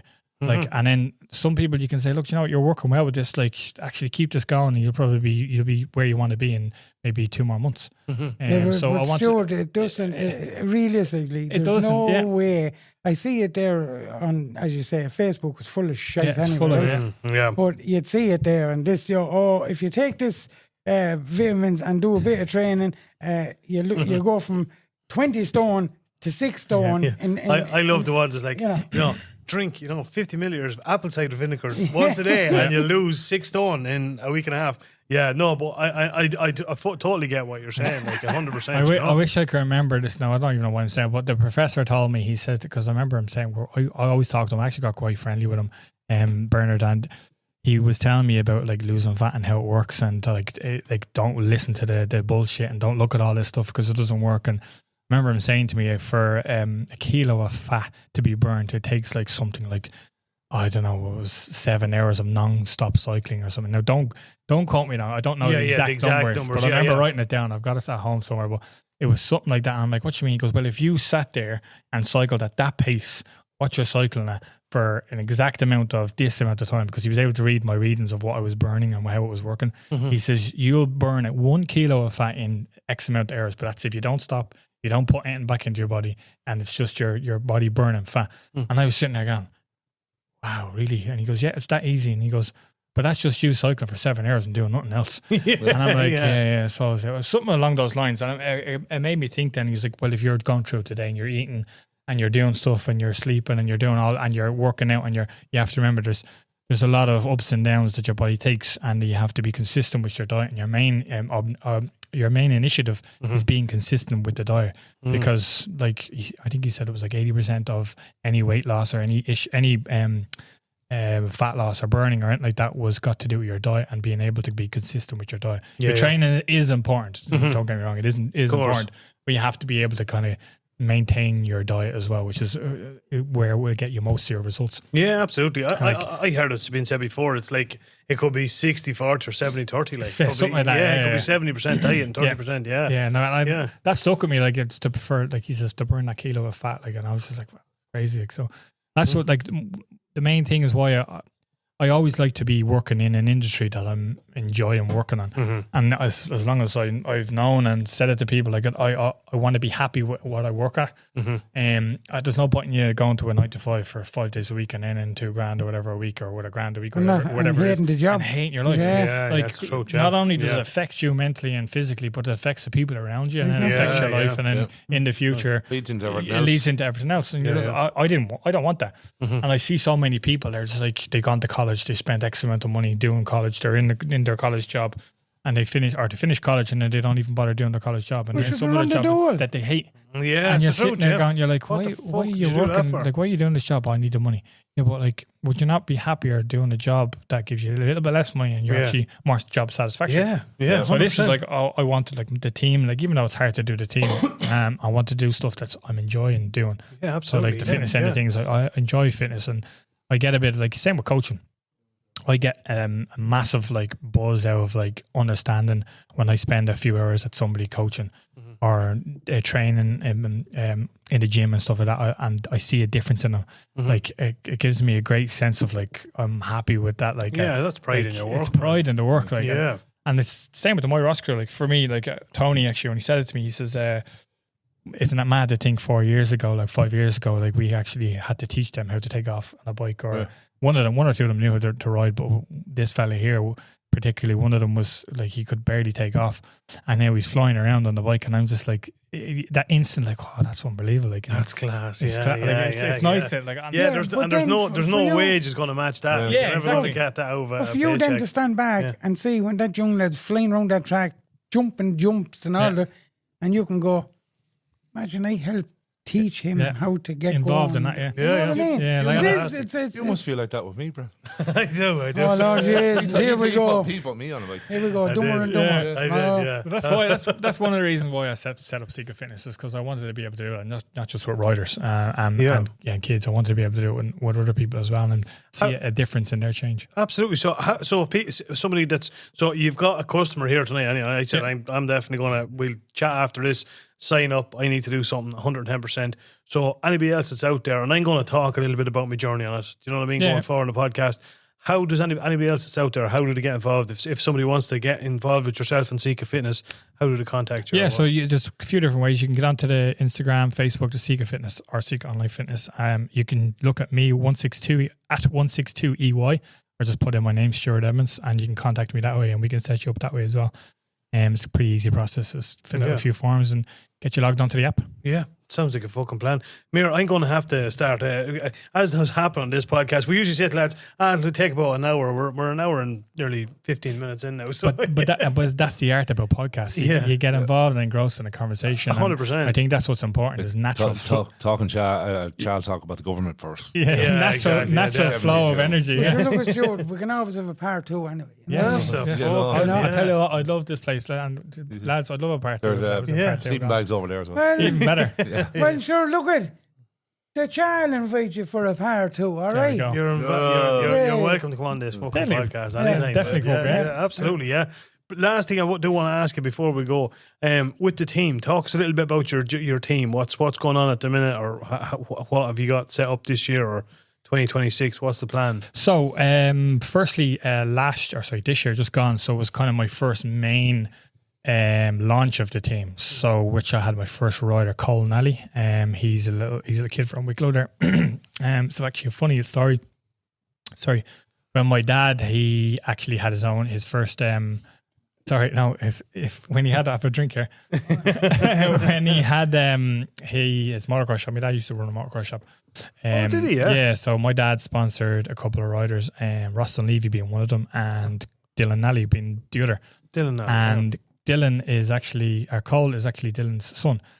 No way, yeah, man. So it's an interesting kind of way of going around. I kind of took a liking to Cole. I've been watching him over the years. He'd been to a few of my my coaching days, and he's actually been coached by another guy down in Wicklow there, Graham Vigors, and he'd helped him out for quite a while. Mm-hmm. And I took a liking to him, and I felt like if we could get him on board with my team, I could bring him to the next level and kind of teach him the rings. Basically, what I never really knew when I was younger, and I didn't have a stepping stone for like someone to teach me the proper amount of training. The proper amount of ride time on the bike, that type of stuff, and critiquing certain things. And I approached Dylan and kind of Dylan was delighted, and Cole came on board. And to give you an idea, so I didn't really start working with Cole till was it after Christmas? Yeah, so it was after Christmas. So more or less January when we actually kind of got up and running properly. And his first British Championship, I think he was about 18th or 19th place in the first round. And he finished off the second round with a joint 11th place, I think it was, or 12th place. Fair going. So he had a massive jump all that's fair going, like. I have to give it to him, like, no matter what I told the kid, like, if I told him you have to go for a 2 hour cycle today and you have to do it standing up, you'd be getting up, he can't do it. Not a bar to him, like, and he's a great kid, and he's got a bit of a sense of humor to him as well. He's funny, and he's like one of the lads and stuff, like, so we've got on well, the teams worked well. I have a few guys involved in it, and now next year I'd like to be able to take on 10 riders, but it's all dependent on support from sponsors and outside sponsors, and like understanding that we can give enough to be able to support me going through the team and be able to give the riders what they need. So I have two sides of the team. I've got the development side, which is Seeker development, so that's involved with any riders that I feel that are interested in the team and that I can bring them to the next level. And then I have the TM Racing, the professional side of the team. So that's kind of anyone that wants to ride a TM. And then if they're interested in the professional MX2 or MX1 or even a 125 class on a TM, that's the other side of the awning as well. So they're all combined. It's all under the one Seeker Racing banner. But you have two separate things where you've got your development side and you've got your professional side. So next year, I'm looking to try maybe bring an extra rider on, possibly 2 riders on, but it just depends on our support and from our sponsors and stuff and products and stuff. There you go. There's one right in front of you. Right in front of me, yeah. Deadly. Maguire Mechanical. yeah. So, that's worries, right? For what? Riding. TM. No bother. Oh, geez. A rider? Yeah. Ah, jeez. Looking for young riders. Young riders, you're going to pass yourself by date, you fucking ledrum, you. If he told you to go for a 2 hour cycle, you say, yeah, good luck.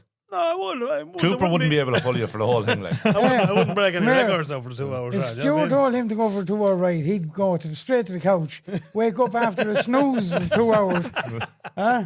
That's fucking shocking. 2 hour ride, he comes back in and says, he didn't say I couldn't take the chicks. If he says go for a 2 hour ride, there'd be nothing more of any motorbike. I know the right I'd be doing, but anyway, that's a different story. Yeah, blackguard. Yeah, so you're looking to, so like the TM I've never owned one, but I've always wanted to own one. Amazing bikes. They're class. You know what I mean? One of the lads has it, the 144, is it? Yep. The 144. Man, they're cool. Yeah, great. Bike, do you know what I mean? Yeah, so what were you running? What have you? So this year I have a 450. I run a 450 this year. The great thing about the TMs, like, they're basically known as the race ready bikes. So Italian made, are they? Yeah, Italian made. You don't actually really need to do much to them with regards to tuning or putting extras onto them because they come with quite a bit on them. So they come with billet wheels. They come with like really good engine work done to them. They come with especially the chassis and all are like probably one of the best chassis I've ever rode with regards to stability and stuff like that. And they come with HCS pipes and like they come with a lot of stuff on the bike as stock compared to any other bikes. So to give you an example, like when I rode for Honda, so I was riding for Honda up until last year. So this year was the first year I went back on TM. And I was supported by a really good guy, Spencer Briggs, back in London. He's been a phenomenal help to my career. And when I got let go from Apico, he basically supplied me with the bikes, and I rode the bikes. The Hondas were great for like being off the bat. Engine was really nice to ride with, but they needed a little bit more work in order to be competitive. So from the get-go, I would have to add the wheels, I'd have to add a pipe, I'd have to add triple clamps, I'd have to add suspension, I'd have to add engine work, and like you're quickly racking up the bill there, like big money. I had different clutches and stuff, so like you're adding a bill fairly quickly. Where with the TM, I kind of got on it, and you're only really having to alter the suspension and the internals of the suspension. I have a pipe. The engine's really good. Like I had to do a little bit of ECU tuning just to kind of make it a little bit smoother so that it's not as snappy because it's a 450. So I did a little bit of ECU tuning, and like the engine work was all there. Like so. You're already getting a race ready bike for the price that you're paying for, where with the Honda it's a little bit cheaper, or actually it could be the same price as the Honda, but you're having to buy an extra 10 grand's worth of parts on top of that. 100%. To make it ready for racing. So that's the good thing about the TMs, and they're a really good bike. Like, and I spent most of my years racing TM and CCM are the main importers of TM, so they've been backing me for so long, and I just I the last 2 years I kind of wasn't too happy on the Honda, and I just said, you know what, let's go back to what I know. And there was an opportunity with the guys for TM there to get a deal and kind of to build something around the brand and to initiate a youth program to try get people onto the TM, and then possibly having a couple of riders maybe coming across and riding with our team in the British Championship. So there was a lot going on. So that's kind of why we changed back to the TM. So I think if we can get some riders to ride with me on the TM, and then eventually after a couple of years there'll be another space for an MX1 spot, there's going to be more people wanting to be involved in, and then once we show that the brand is there again and it's competitive, I think a lot more people will want to ride it again. Because I said they're a fair bike with the TMs, you know, it's gas like with the Italian bikes as such, like we said it here, it must be something kind of half uniquely Italian. But like, say when it comes to the road bikes, like obviously like you can buy the Ducatis and stuff, and they are expensive, obviously. But like with an Aprilia is like a TM in a way. You buy an Aprilia, comes with full all-in suspension on it, comes with full Brembo brakes on it. You know what I mean? The whole lot ready to go. Whereas you could buy, you know, a Gixxer or a Fireblade or whatever, and you have to put all that extras on top of it. Yeah. Are they all? This is probably a stupid question. I'm showing my age here now. No question is a stupid question. You might get a stupid answer though. Are they all electric start now? Are the majority of them? All electric. So TM used to come electric start. You could either have electric start or kickstart, or you could still have the kickstart with the electric start. Oh yeah, that's great. So, but now they've all opted for no kickstart, and they're pretty much all electric start. The only bike, sure, I might go into it now myself. the only bike that isn't electric start is Suzuki, I think. They're not electric start, even the new ones. Yeah, Are you serious? So they haven't really changed since like 2013 maybe. Yeah, okay. Have to not know. 2014 possibly. That's probably like the bikes have been the same. I wouldn't be a fan of the old kickstart. If you look at Ken Roxon, he still has kickstart. I don't even know if they made a electric start for it, but anyway, they call him kickstart Kenny, sure. That's mental, isn't it? Yeah. But it's weird with motocross bikes. I said it before as well. I had, when I was kind of doing most of like the bits, a couple of races and track days, I did 2008 YZF 450. The best bike I ever owned. Loved it. I just fucking absolutely loved it. I just had confidence on it. It was a great bike. Then I tell the story where we were after applying for planning permission for the house on the 4th time, and the engineer more or less said to me, look, you're more or less wasting your time, but I'm going to take your money off you anyway. You're not going to get planning. So he's like, fuck this. So I had great plans. This was just kind of, was it just after COVID? I think it was just after COVID. No, it wasn't. Sorry, it was before COVID.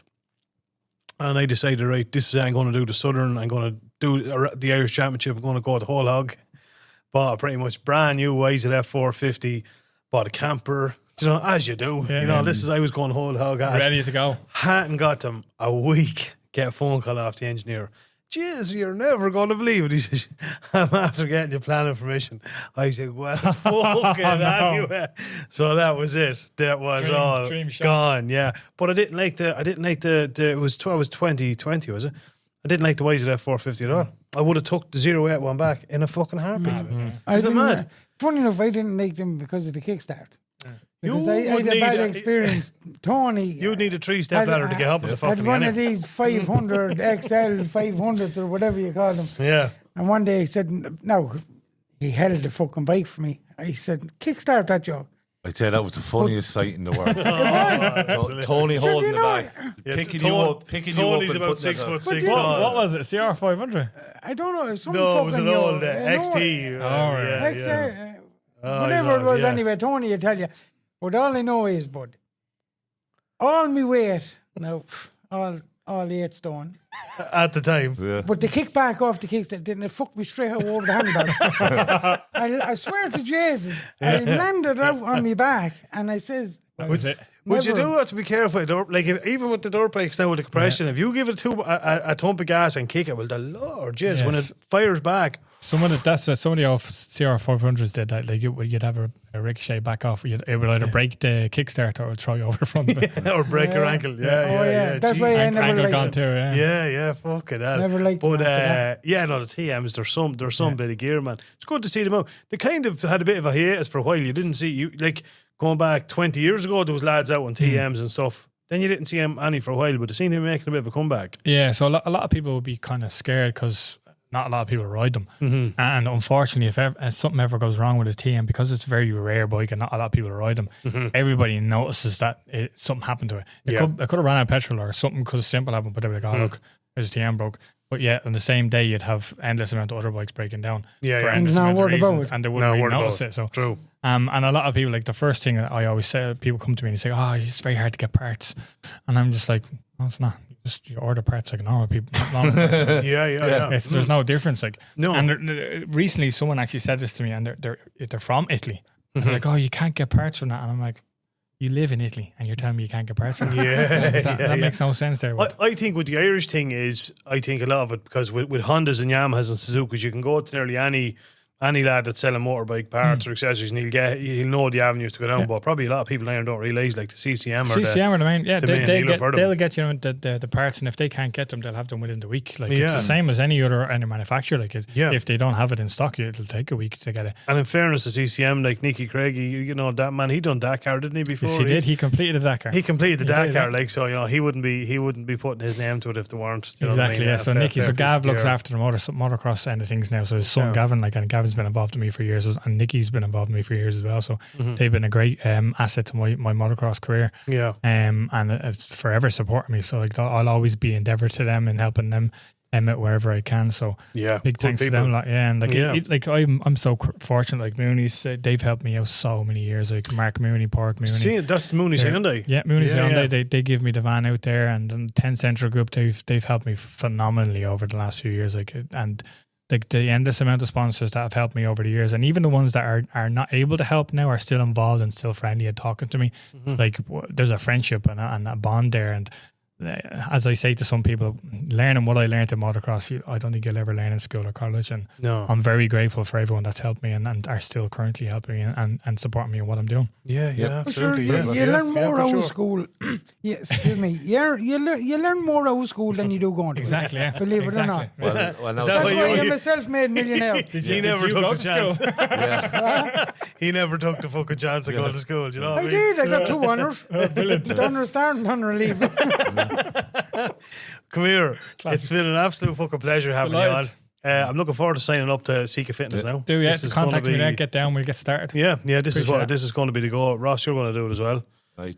Probably. I just twist his arm, but yeah, go. Don't worry about it. I make most of his late decisions. It's worked out so far, apart from the bike, the KXF 450. We won't talk about that. Yeah, we're not going to talk about that. Just blushed it. No, Phaser, sorry.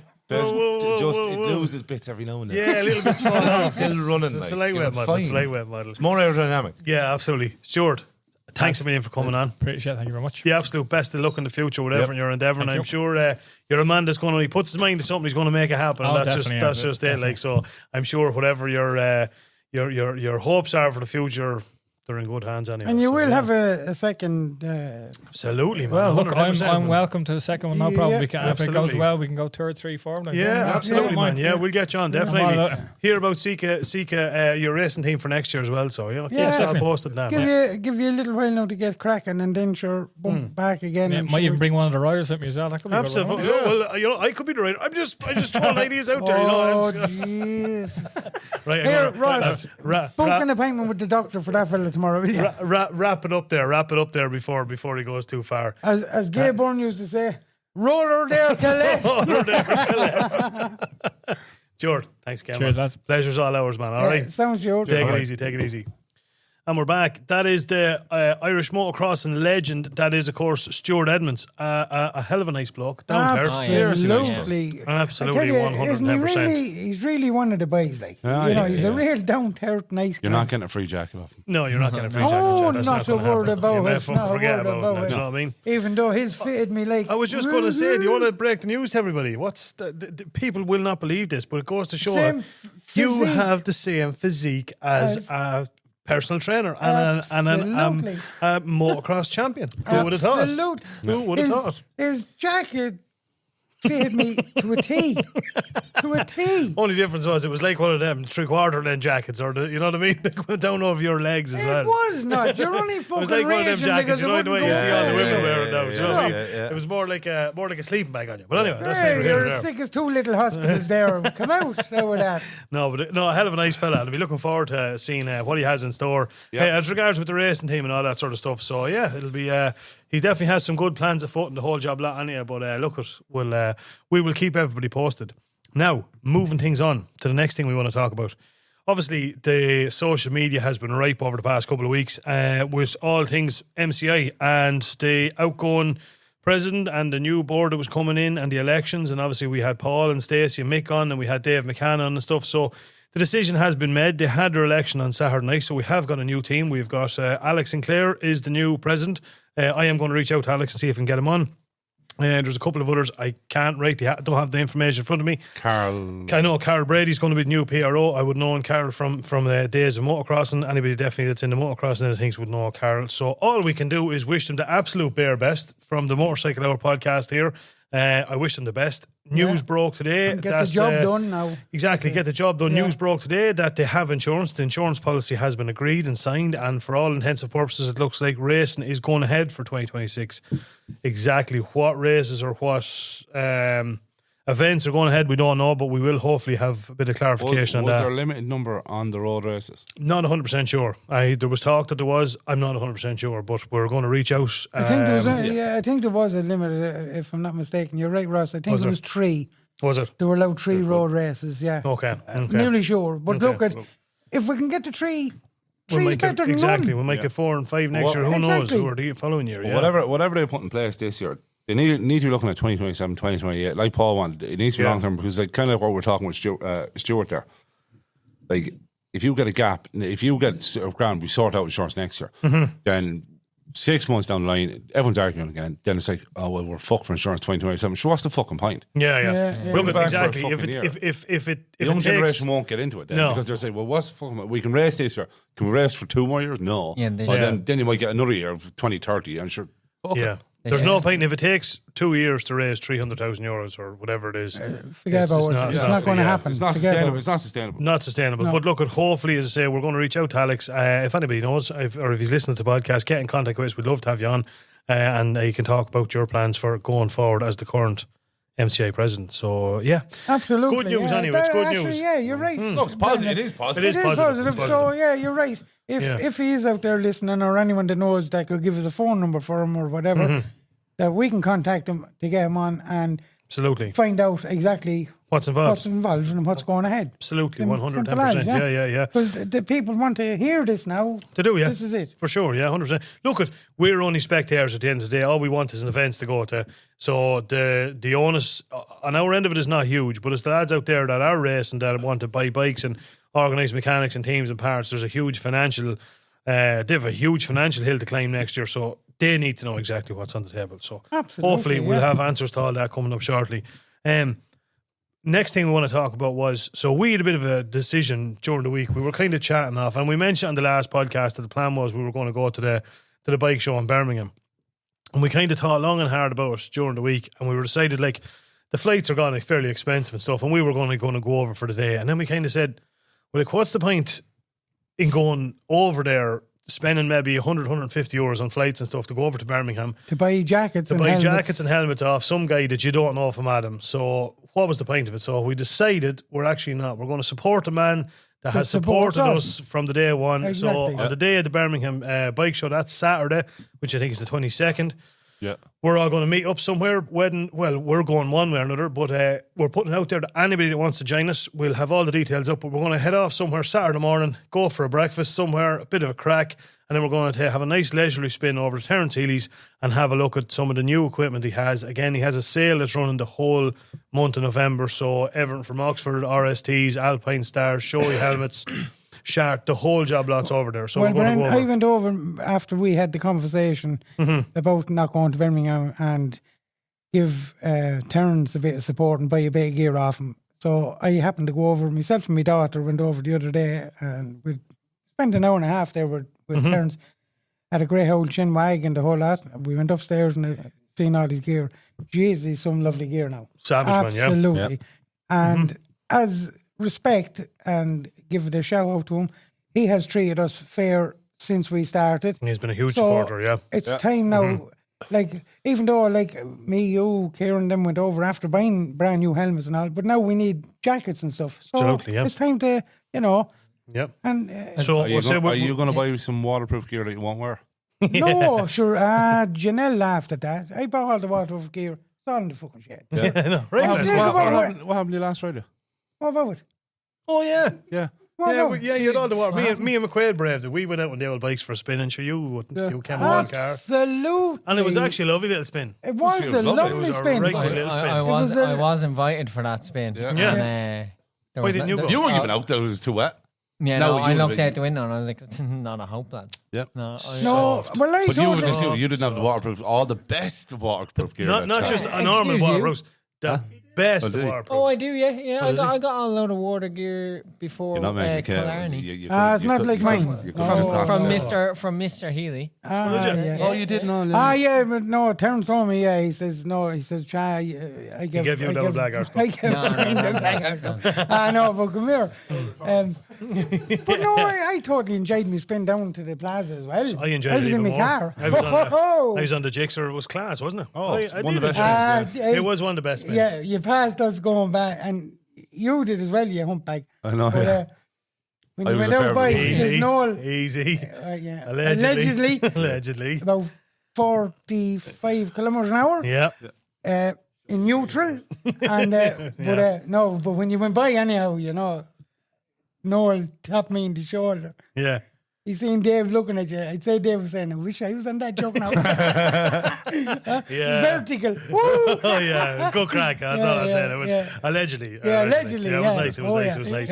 Yeah. All things bikes again. Just last thing I want to say about Terence Healy's bike of the week. Actually, had a look at this on the website. Bike of the week is a 2024 Honda NT 1100 model. Jump on, anybody that's in the market for a bike along the lines, something like that. Jump on, you'll be very, very surprised the value that's in that bike for the year of it.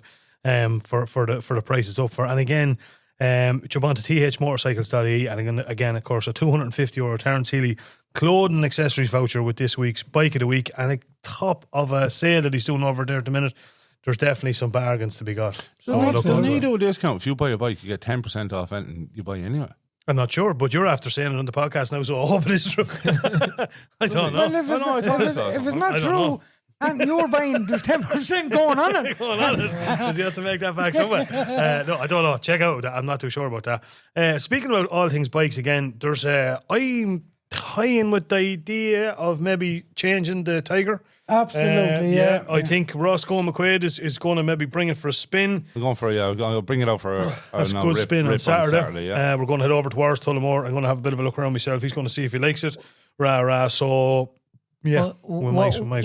What's wrong with the Tiger now that you're unloading it on McQuaid? There's not a thing wrong with that Tiger. That's a McQuaid. No, that's there smash has bike. to be something because McQuaid only buys unreliable. To be stuff. fair, no, my bikes are reliable. Bitches fall off them. Yeah. To be fair, right, I have ridden it once, but I have a horrible memory of riding it. Yeah, that's because the Venus bike broke down and you had to keep starting me. I had to keep pushing. No, you're not a small Yeah, but man. sure, Then I had to run back to the Tiger, on the bike. throw the leg over, Get it going. stop about 300 yards on the road, push you again. About 20 times. I was calf. Yeah, exactly. So this will be a nice, enjoyable one. But honest to God, don't try on Tigers. I'm not saying it because I have them. Everyone said it. I had Mark done onto me during the week. He owned the one previously. They are a fantastic bike. All jokes aside, they're genuinely probably one of the best bikes I've owned. I have to say that. You know? It is a nice looking bike as well. It's a lovely bike. It is a nice bike. I know, It is in nice. fairness, now we're after being up north, down south. We're Everywhere. after doing everything. Yeah. I had to check this out. You have to check it out. Okay, what does he say? So just We stock a wide range of clothing, accessories, and offer 10% discount to anyone purchasing motorcycle from us. Well, he said it there. He's right. Just that's not bad. yeah, I'll tell you, I'll buy a bike off myself. in case Terence would shoot me. Yeah. Coming over looking for 10% discount. But just an interesting one there for people. So I'm going to kind of divulge a little bit into what I'm thinking of doing. I know probably most people wouldn't, but I'm going anyway. So I've been thinking for a while. I've never ever bought really anything on finance my whole life. I've the mortgage on the house or whatever, and that's it.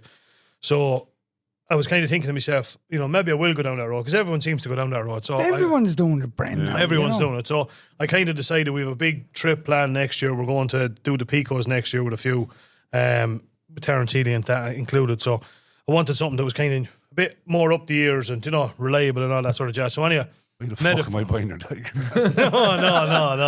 No, that's just my own thing. Yeah. But I was talking to Janelle over in Terence's today, and I was blown away at actually how simple it is to apply for finance. It's very, very straightforward. Literally 5-minute phone call, ask some very, very basic questions. Realistically, you need your PPS number, how much you're earning a month, and your address and stuff like that. Send it off, and then you get approved there, approved there, and then the fall as well. So it's so straightforward. So many people are doing it these days. They have had to make it so streamlined. I even was, from talking to you, Brian, I was thinking about buying not your one, but another Triumph Tiger, and it was up for four. What? No, but this is before. What? What? That's the cricket. But went on to Revolut, and I could have had $5,000 within 10 minutes. Yeah, but that's because you've probably got 150 grand in your revenue. Do you know what I mean? Yeah. That makes it a lot easier. There's very little risk there. 13 quid in there. No, give the poor mouths again. Yeah. Revolut makes it very easy to get a loan. Like, does it? Yeah. Okay. 10 minutes. But they're all gone like that. Like, Yeah.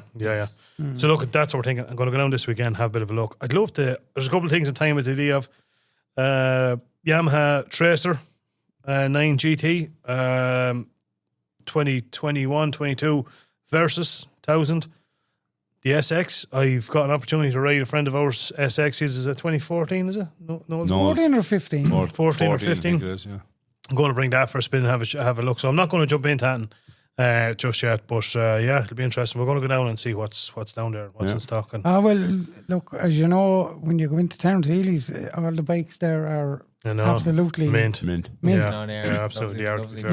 They are absolutely. So look, we will see. Well, see all I know is out. Terence gave me the last Coke Zero the other day, so I hope Janelle went shopping. Lads, because you probably drank fucking 14 of them probably in the poor man. Do you know what I mean? No, but all I know is he gave me the last one. He said, "Cha." That's what he said, just to get rid of it. Crates no panic, but just we've no more Coke Zero left. You know what I mean? So that was his way of saying, "Cheers, your own golf shake." I swear to God. That was his way of politely saying, "Cha, you wouldn't just fuck off, would you? We get some work done." No, he wouldn't be like that at all. But that is the plan, as I say. Rather than go over to Birmingham the whole lot, we're going to support someone who supports us and supports Holly Dennis Racing, Sport Shed for Bikers, and so many other things. Kevin so it's nice Keys. to give Kevin Keys. So it's nice to give a bit back. In fairness, that man is supporting a lot. And Janelle. And Janelle, and the legend, wife. yeah, absolutely. Behind every good man is a woman. Great woman. Rolling her eyes. Simple as. Absolutely. Hand up there now, they're doing a great job there and everything else. And as everyone knows, he supports us as well. Yeah. So, I mean, there's 12 of us in the club now. We're going to go over and throw a few. I'd say there'll be a few more boys looking at finance options now as well.